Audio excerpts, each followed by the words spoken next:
buyurur ki, Həqqul muslim aləl muslim xəmsun. Müsəlmanın müsəlman boynunda 5 haqqı var. Birincisi, aleykümsalam.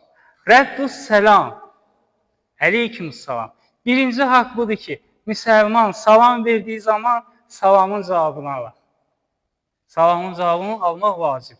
Müsəlman qardaşımız daxil oldu içəri, salamın cavabını alır. Biz salamın cavabının o qədər vacib olmasını demişik ki, hətta namaz əsnasında bir nəfər sənə salam versə, namazın sözünü saxla ki, o sənə necə salam veribsə, sən də o cür qaytar.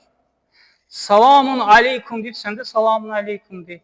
Əssalamu aleykum deyib, əssalamu aleykum.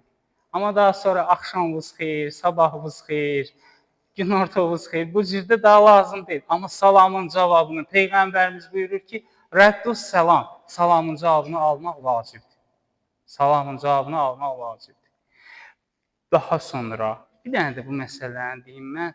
İndi bəzən rast gəlirik, görürsən, cəmaat namazıdır. Bir nəfər məscidə daxil olur, ucadan deyir, Əssalamu aleykum. Cəmaat namaz qılır. Burada ucadan salam vermək lazım deyil.